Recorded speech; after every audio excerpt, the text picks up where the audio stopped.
Hello friends, हम लोग discuss कर रहे हैं इंडियन पॉलिटी की टेस्ट सीरीज़। ये आपके यूपीपीएससी के एग्ज़ाम आरओ और एआरओ के एग्ज़ाम के लिए बहुत इंपॉर्टेंट है। तो पहला क्वेश्चन जो है वो लेजिस्लेटिव काउंसिल से रिलेटेड है और इस क्वेश्चन में पूछा गया है कि जो लेजिस्लेटिव काउंसिल होती है स्टेट की, उसके क्रिएशन और एबॉलिशन का जो प्रोविज़न्स होते हैं वो किस आर्टिकल में दिए गए हैं। तो क्वेश्चन बहुत इंपॉर्टेंट हो जाता है। अगर हम लोग आर्टिकल नंबर 368 की बात करें तो आर्टिकल नंबर 368 में जो है पार्लियामेंट की अमेंडमेंट की जो पावर्स हैं उनके बारे में डिस्कस किया गया है और जो अमेंडमेंट का प्रोसीजर है उसे बोरो किया गया है। जो साउथ अफ्रीका है उसके कॉन्स्टिट्यूशन से बोरो किया गया था, तो ये ऑप्शन नहीं हो सकता है। अगर बात करें क्रिएशन और अबॉलिशन जो लेजिस्लेटिव काउंसिल होती है उसकी, तो ये आर्टिकल नंबर 169 में दिया गया है। तो आंसर हमारा क्या हो जाएगा, डी हो जाएगा। ये दोनों आर्टिकल आपके एग्ज़ाम के पॉइंट ऑफ व्यू से बहुत इंपॉर्टेंट है। अगर आर्टिकल 69 की बात करेंगे तो इसमें जो वाइस प्रेसिडेंट होता है उसकी ओथ और अफर्मेशन के बारे में दिया गया है। और आर्टिकल नंबर जो 269 है इसमें जो है जो टैक्स लेवी किए जाते हैं यूनियन के द्वारा यानी सेंट्रल गवर्नमेंट के द्वारा, उन टैक्स को जो है स्टेट गवर्नमेंट को दे दिया जाता है। ऐसे टैक्स जो सेंट्रल गवर्नमेंट के द्वारा लेवी किए जाते हैं लेकिन स्टेट गवर्नमेंट को दे दिया जाता है। तो इससे रिलेटेड जो प्रोविज़न है वो आर्टिकल नंबर 269 में दिए गए हैं। तो ये क्वेश्चन बहुत इंपॉर्टेंट है। अब अगला क्वेश्चन देखते हैं। अगला क्वेश्चन है, इनमें से कौन सा पेयर जो है वो करेक्टली मैच नहीं है। ये जो आर्टिकल्स हैं जैसे 356 हो गया, 243 हो गया, 110 हो गया एंड आर्टिकल 44, ये आपको आपके एग्ज़ाम में बार बार देखने को इस तरीके के आर्टिकल मिलेंगे, इसलिए क्वेश्चन यहाँ पर रखा गया है।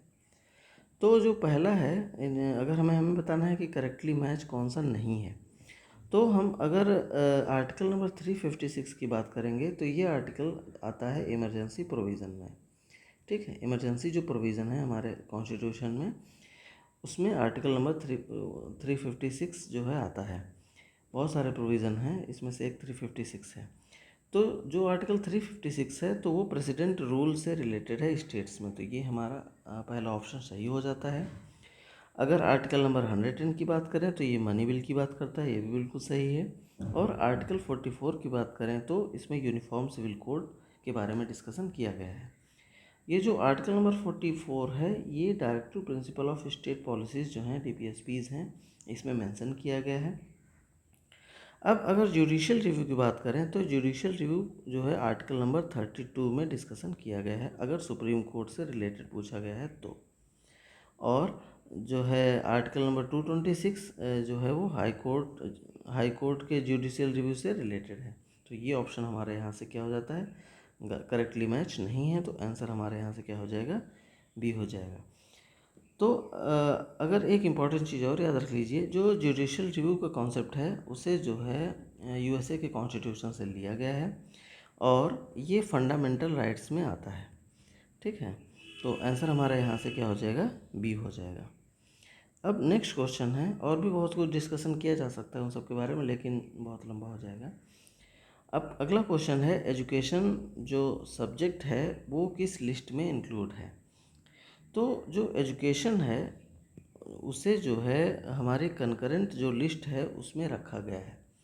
इनिशियली ये जो है स्टेट लिस्ट में हुआ करता था इनिशियली स्टार्टिंग में, लेकिन जो 42nd कॉन्स्टिट्यूशनल अमेंडमेंट एक्ट हुआ, उस अमेंडमेंट एक्ट के द्वारा क्या किया गया कि एजुकेशन जो सब्जेक्ट है उसको स्टेट लिस्ट से कंकरेंट लिस्ट में ट्रांसफ़र कर दिया गया। तो आंसर यहाँ से हमारा क्या हो जाएगा, सी हो जाएगा।